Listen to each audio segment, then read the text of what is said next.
My wife flew to Europe for a vacation before the wedding and told me that we need a break, then blocked me everywhere. I canceled the wedding, and this crazy person started stalking me, even going to my mother's house. So, I've been with Sarah for 5 years. We've had our ups and downs like any couple, but for the most part, things were good, stable, even. 3 years ago, we got engaged, and the wedding was supposed to be in just 6 weeks. 6 weeks. We'd booked the venue, picked out the cake, and sent out the invitations. All those details were checked off our list. It felt like the perfect next step for us. Sarah seemed as excited as I was. She'd even helped me pick out the tux and had spent weeks obsessing over her dress. She kept saying how she couldn't wait for our day to finally happen. But then, out of nowhere, she hit me with something I never saw coming. One night, after dinner, she casually mentioned that she was going on a last-minute trip to Europe with her friends from college. It was a random group of people, none of whom I particularly liked or trusted. But whatever, people go on pre-wedding trips all the time, right? I didn't think too much of it until she said, "I think we need a break." At first, I just stared at her, trying to process what she had said. We'd been talking about seating charts, choosing wedding songs, and where to go on our honeymoon just the night before. A break? What for? She was supposed to leave in 2 days, and now she wanted space? My mind was racing. I asked her why, what was going on. Sarah gave me the vaguest, most confusing explanation. She said she felt overwhelmed and needed time to think. Think about what? I asked, feeling panic bubbling up inside me. Our future, she replied. Our future? We're 6 weeks away from getting married. What do you need to figure out now? She shrugged, not looking me in the eye.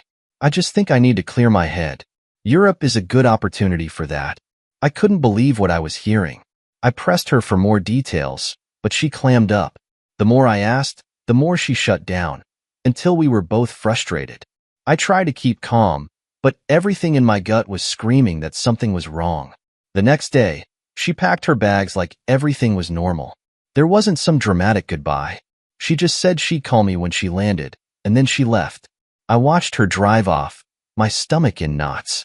The woman I thought I was going to spend the rest of my life with had just walked out the door, leaving me with a million unanswered questions. For the first few days after she left, I tried to convince myself that everything was fine. Maybe she really did just need a break to clear her head. Wedding planning is stressful, right? But as the days went by, her texts became less frequent. Her replies were short, almost cold.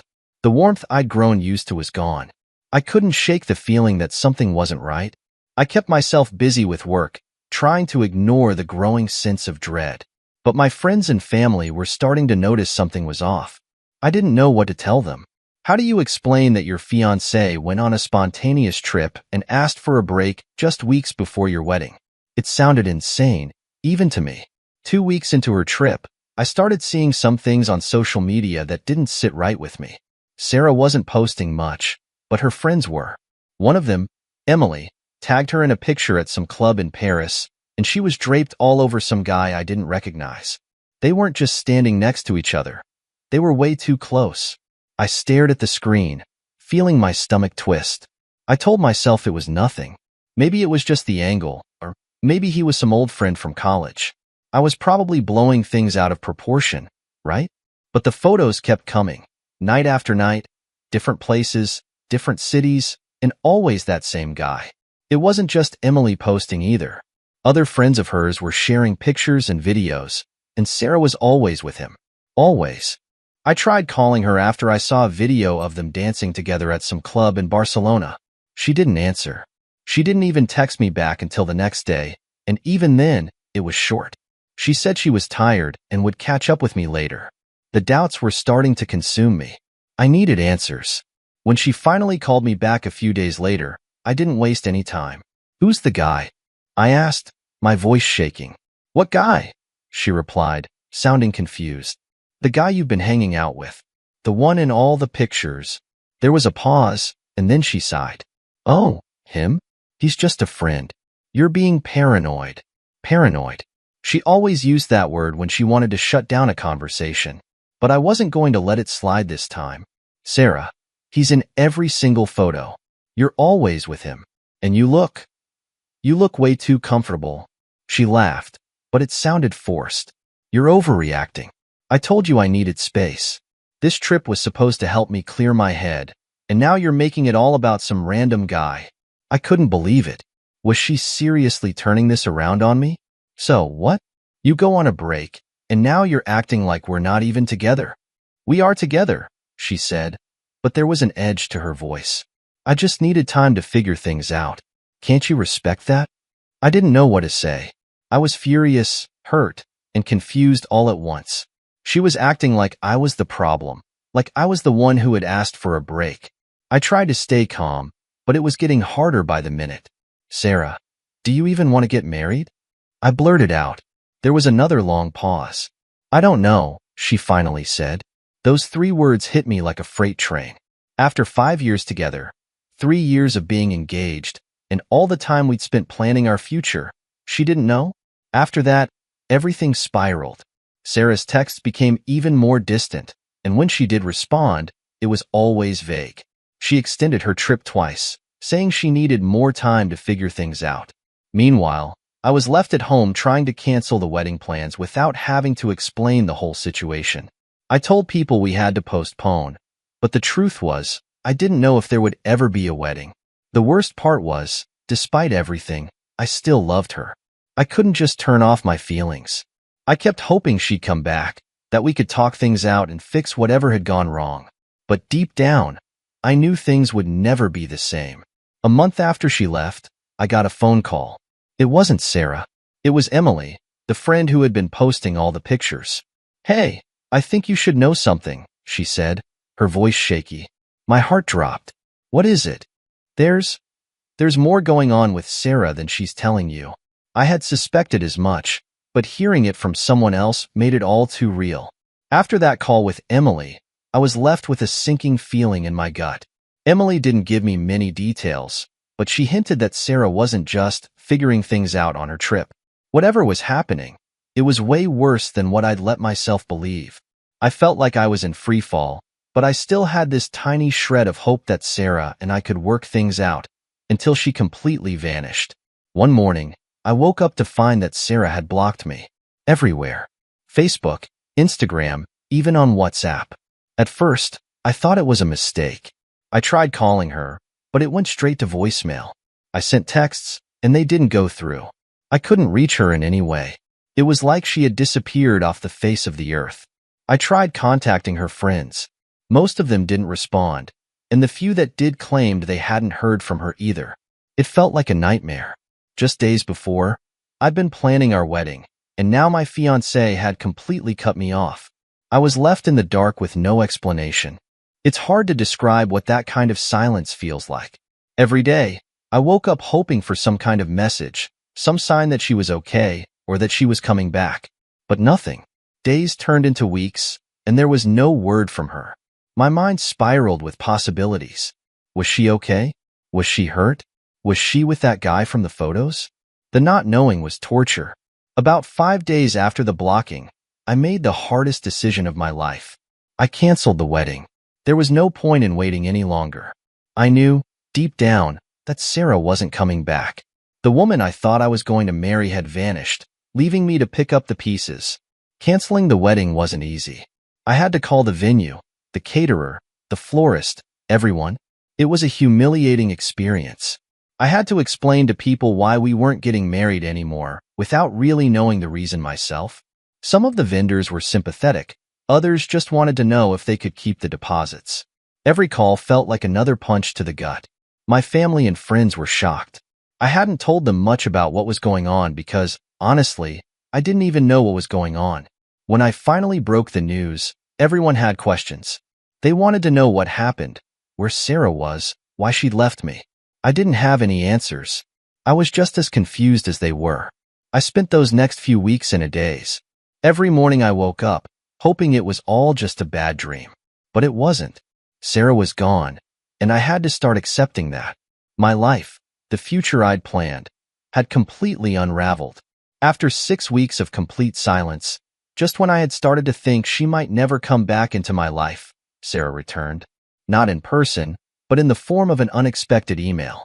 It was brief, cold, and to the point.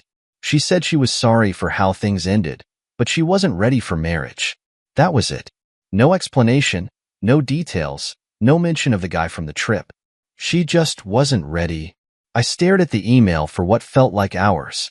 There was no closure, no chance to ask her why she blocked me, why she disappeared for 6 weeks without a word. It was like she had thrown 5 years of our life together into the trash with a couple of sentences. The worst part? She didn't even offer to meet or talk things out. It was just done, like we had meant nothing. I decided that I wasn't going to let her have the last word. I responded with a long message, pouring out everything I'd been feeling, how devastated I was, how much her disappearance had hurt me, how I couldn't believe she treated me like that after everything we'd been through. I asked her why she blocked me, why she couldn't face me. I wanted to know the truth. Did she cheat on me? Was she just afraid of commitment? I needed answers, some sort of explanation that would make sense of the chaos she'd thrown my life into. She never responded. With Sarah out of my life, I tried to move on, but it wasn't easy. My friends tried to be supportive, but I could tell they didn't know how to handle what I was going through. It wasn't like Sarah had just broken up with me. She had disappeared, shut me out, and then ended things with no warning. It was a betrayal on a level I hadn't thought was possible. A few weeks after the email, I ran into Emily again. She seemed nervous, avoiding eye contact, but eventually, she confessed something that shocked me to my core. Sarah had been seeing someone while we were still together. That guy from the trip? He wasn't just some random college friend. He was someone Sarah had been talking to for months, maybe even before we got engaged. I couldn't breathe for a second. Emily said she didn't want to tell me earlier because Sarah had made her promise to keep it a secret. She didn't know I would be blocked, or that Sarah would completely ghost me. She thought Sarah would eventually come clean, but she hadn't. She'd left me in the dark, stringing me along while she was off starting a new life with someone else. I thanked Emily for telling me the truth, but I walked away feeling like a fool. I'd spent weeks mourning a relationship that had been over long before Sarah left for Europe. I'd been lied to, manipulated, and discarded like I was nothing. The hardest part about all of this was facing the fact that I had been blind. There were probably signs I had ignored, little red flags that I brushed off because I loved Sarah and trusted her. I had no reason to suspect she was cheating on me, but looking back, the pieces started falling into place. There were times when she'd been distant, moments where she seemed more invested in her phone than in me. I always chalked it up to stress or work, but now I realized it was something more. The betrayal cut deep. I'd been planning a future with someone who had already checked out. I'd wasted years of my life on a relationship that was built on lies. And now, I had to figure out how to move forward. My friends told me to get back out there, to start dating again, but I wasn't ready. I didn't trust myself to make good decisions anymore. How could I, when I'd been so blind to Sarah's deception? I threw myself into work, trying to drown out the pain. But every now and then, something would remind me of her. A song, a place we used to go, a photo that popped up in my phone. It was like a ghost haunting me, refusing to let me forget what happened. As months passed, I started to rebuild my life. I focused on myself for the first time in a long time, taking up hobbies I'd let go of during the relationship. I reconnected with old friends, spent more time with my family, and started to feel like I was finding myself again. Slowly, the wounds began to heal, but the scars remained. Trust was something I struggled with. How could I believe in someone else when the person I thought I knew the best had betrayed me in such a profound way? One day, completely out of the blue, I received a message on social media from Sarah. She had unblocked me, and her message was long. She apologized for how she handled everything, saying that she was in a bad place mentally and didn't know how to deal with the pressure of the wedding. She admitted that she had been unfaithful, but she claimed it wasn't serious, that she never meant to hurt me. She said she missed me, that she hoped we could at least talk, maybe even rebuild our friendship. I sat there staring at the message for what felt like an eternity. A part of me wanted to respond, to tell her exactly how much pain she had caused. Another part of me wanted to delete the message and move on, to leave her in the past where she belonged. In the end, I didn't respond. I had spent too much time grieving over what I thought we had. Her apology, as sincere as it may have been, didn't change what she had done.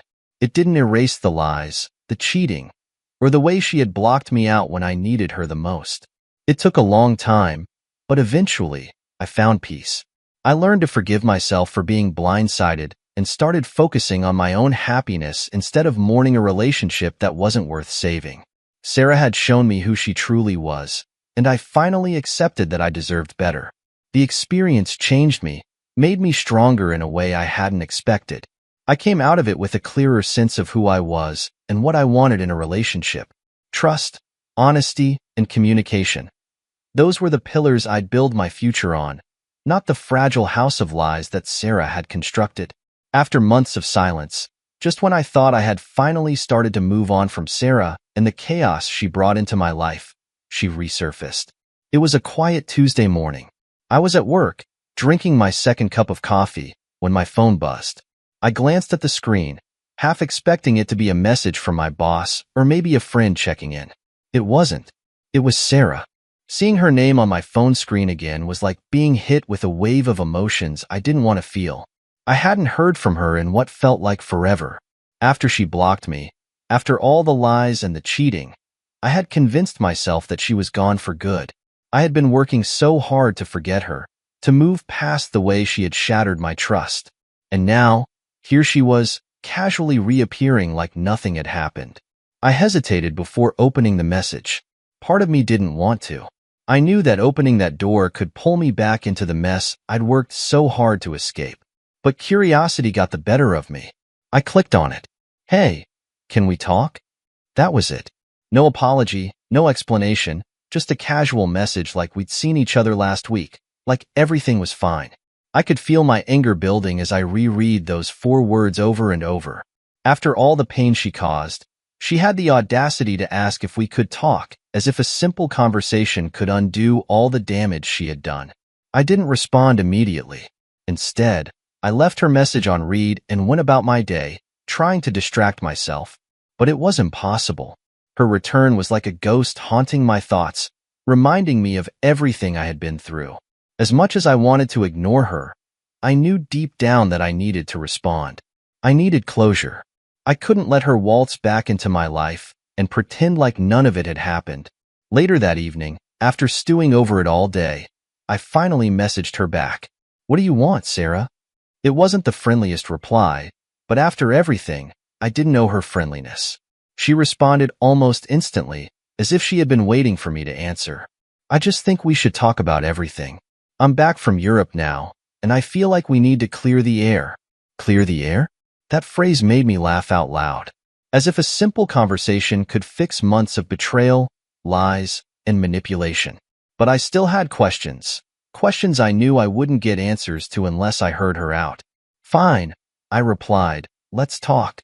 When we finally spoke, it was clear from the start that Sarah was trying to downplay everything. She acted like her disappearance and the cheating were just minor bumps in the road, like they were things we could easily move past.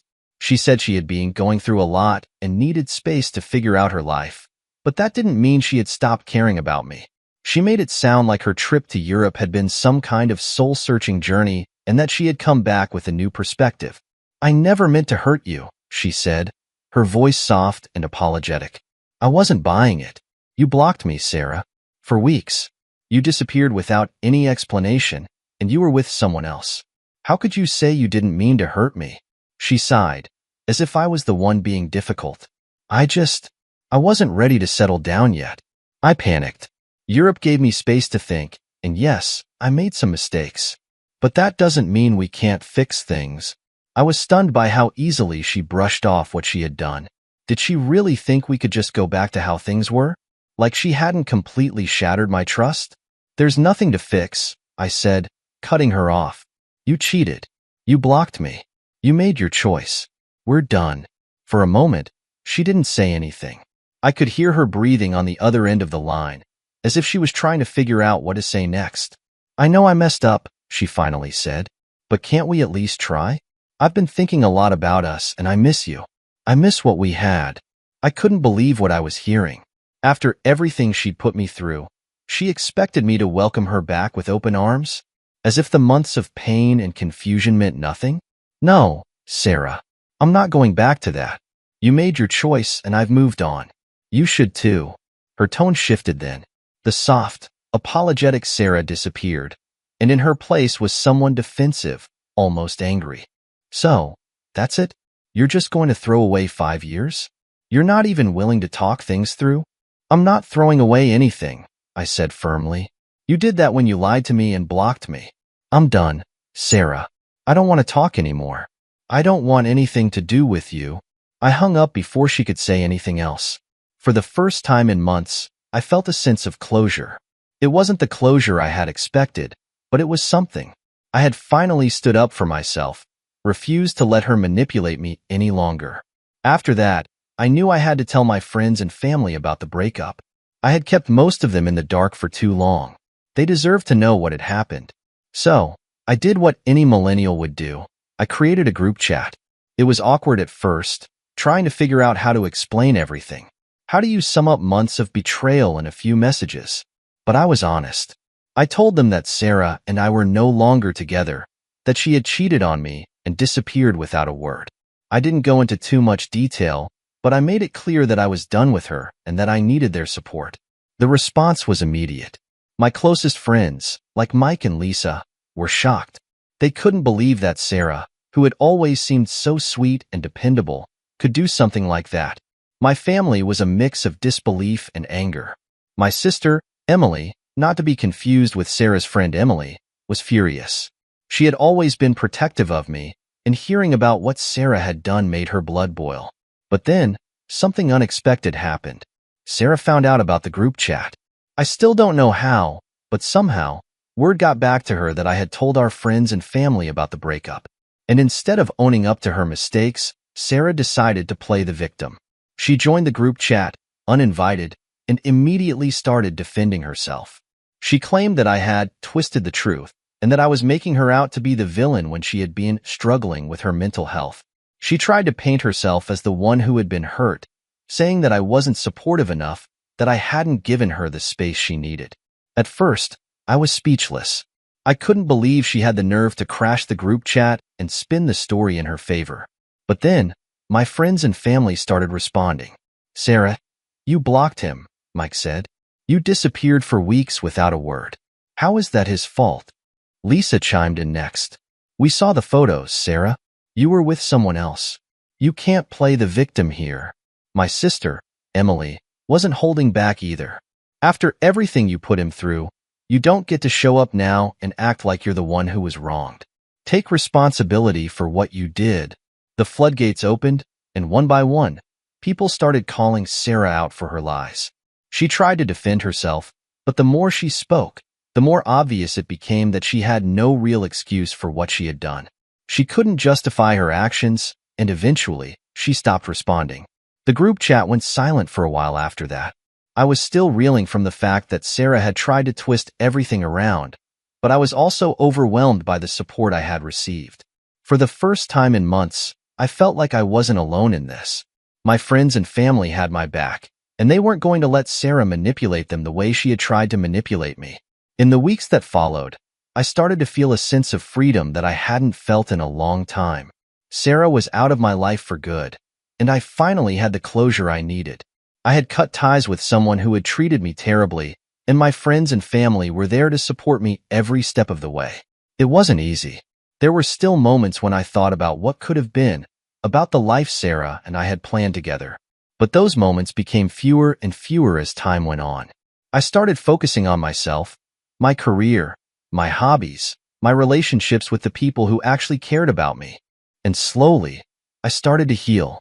Sarah had tried to come back into my life, to act like everything could go back to normal. But I knew better. I wasn't the same person I had been when we first got together, and I certainly wasn't the person I was before she left for Europe. I was stronger now, wiser. I had learned that sometimes, the people we think we can trust are the ones who hurt us the most. And I had learned that it's okay to walk away from those people, no matter how much time you've invested in them. In the end, Sarah's return didn't break me. It gave me the chance to finally close the door on that chapter of my life and to start writing a new one where I was in control of my own happiness. And that, more than anything, was the closure I had been searching for. After Sarah's meltdown in the group chat, I thought it was finally over. I thought she had realized there was no going back. I was wrong. It started a week later. Out of nowhere, I got a call from an unknown number. I answered cautiously, half expecting it to be a telemarketer.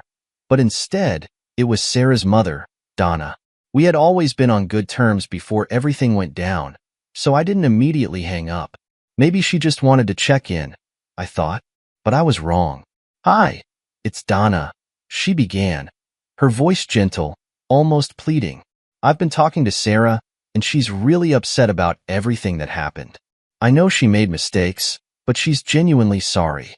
She misses you, and I think if you just talked, you could work things out." I didn't even know how to respond at first. Did she not know what Sarah had done? Or worse, did she know and still expect me to forgive her? "Donna, I appreciate the call, but Sarah and I are done. There's no fixing this," I said, trying to keep my tone polite, though I was getting frustrated. "She's been going through a tough time," Donna pressed on. "Europe was a mistake, and she realizes that now. She's even seeing a therapist to work on herself. She's trying, really trying, and I think you should give her a second chance." I took a deep breath. "Donna, I understand that you love your daughter and want to help her, but she blocked me, disappeared, and cheated. I can't trust her anymore. I'm sorry, but there's no going back." There was a long pause on the other end of the line, and for a moment, I thought she was going to drop it. But then she hit me with, "But what about the 5 years you spent together? You don't just throw that away." 5 years. It seemed like everyone, Sarah, her mother, even some of our mutual friends, kept bringing up that number, as if it was a magic argument that could erase all the pain, betrayal, and deceit. "I'm not throwing anything away, Donna," I said, trying to keep my voice steady. "But Sarah already made her choice. I'm just trying to move on." Donna sighed, clearly disappointed, but she finally let it go. "All right, I understand. I just thought I'd reach out. I hope you'll think about it." I assured her I would, though I knew I wasn't going to change my mind, and the call ended. That wasn't the last time I heard from Donna or Sarah's friends. Over the next couple of weeks, I got several more calls and texts, mostly from people on Sarah's side, trying to convince me to reconsider. It felt like they were all reading from the same script. "Sarah's sorry, she's working on herself. You should give her another chance." At first, I was polite, but eventually, I got fed up. It wasn't just Donna. Some of Sarah's friends, like her closest one, Becca, started reaching out too. I'd never been particularly close with Becca, but I'd always gotten the sense that she wasn't a huge fan of mine. Now, suddenly, she was acting like she was on a mission to get us back together. "Look, I know Sarah screwed up, but she's been crying every day since you broke things off," Becca told me in one of her texts. "She's really trying, and I think you owe it to her to at least talk." Owe it to her? That phrase hit me hard. I didn't owe Sarah anything. She had broken my trust, walked out on our relationship, and disappeared without a word. Now I was the bad guy because I didn't want to give her another shot? It felt surreal. But despite all the pressure, I stood firm. I ignored most of the calls and texts after a while. The more people pushed me to forgive Sarah, the more resolute I became. I was done with her, and no amount of guilt-tripping from her family or friends was going to change that. Just when I thought things couldn't get more ridiculous, Sarah started ramping up her own efforts. It began with texts. Even though I had already blocked her on most platforms, she found ways to reach me through new numbers, email, and even letters. Each message was the same, a variation of, "I'm sorry, please talk to me," and "I miss you." Some were long, drawn-out apologies, while others were short and desperate. At first, I ignored them, but when the messages kept coming, I responded once, thinking maybe it would finally make her stop. "Sarah, please stop contacting me. I'm done. There's no going back. Move on." But she didn't stop. Instead, she doubled down. She began sending longer messages, telling me how much she regretted everything and how much she missed me. She brought up the idea of couples therapy and even said she had already scheduled a session for us without my consent. The fact that she thought she could make decisions like that without even consulting me only proved how out of touch she was with reality. When I didn't respond to that, Sarah took things a step further. She started showing up at my place. The first time it happened, I was caught off guard. It was a Saturday morning, and I was getting ready to head out for a run when I heard a knock at the door.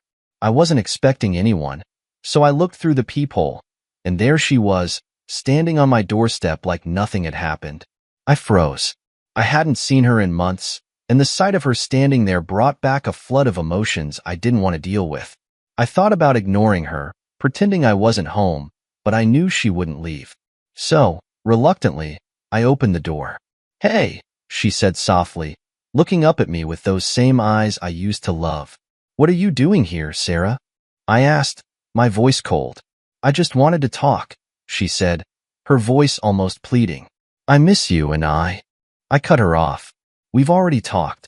There's nothing left to say. Please, just give me a chance to explain," she said, stepping closer, her eyes wide with desperation. I shook my head, stepping back. "No, Sarah, we're done. You need to leave." She looked like she was about to cry, but I didn't let myself feel bad. She had put me through months of hell, and I wasn't about to let her back into my life just because she was feeling sorry for herself. "I love you," she whispered, her voice trembling. I closed the door in her face. I thought that would be the end of it. Surely, after showing up and getting shut down, she'd take the hint. But no, she started showing up more frequently, often late at night, knocking on my door, begging to talk. Sometimes I wouldn't even answer, hoping she'd just leave, but she'd stay outside for what felt like hours, trying to convince me to let her in. It was unsettling. I began to feel like a prisoner in my own home. Then, things took a darker turn. One evening, I was out with friends when I got a call from my mom. I didn't think much of it at first, but when I answered, she sounded concerned. "Hey, are you okay?" she asked. "Yeah, why wouldn't I be?" I replied, confused. "Well, Sarah called me earlier," she said, her tone serious. "She was asking about you, wondering why you won't talk to her." She sounded off. I'm worried. My stomach dropped. Sarah was contacting my mom now? She was crossing every boundary imaginable. I had kept most of the details of our breakup from my family, but now she was dragging them into this mess. "I'm fine, Mom," I reassured her.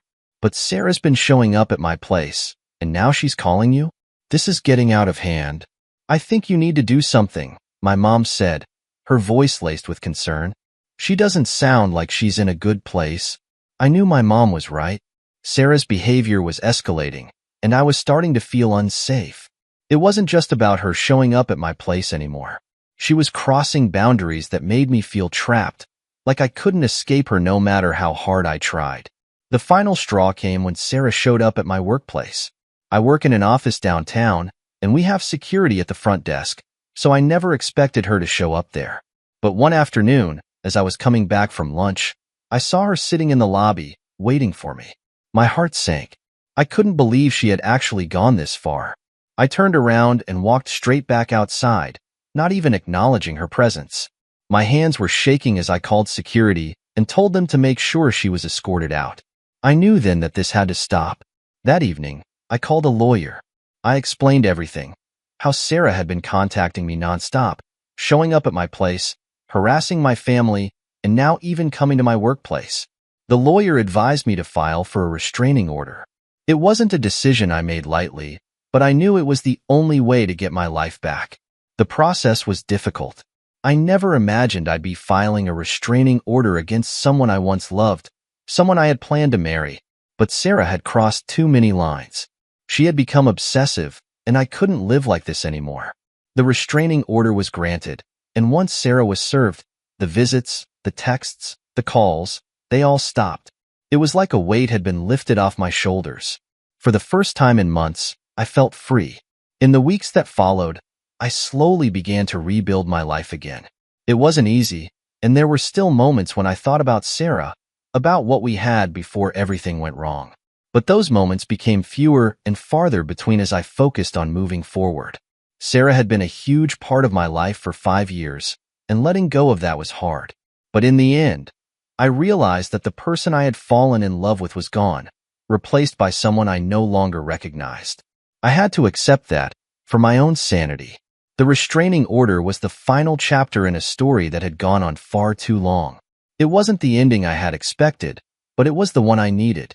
And now, for the first time in a long time, I could finally breathe.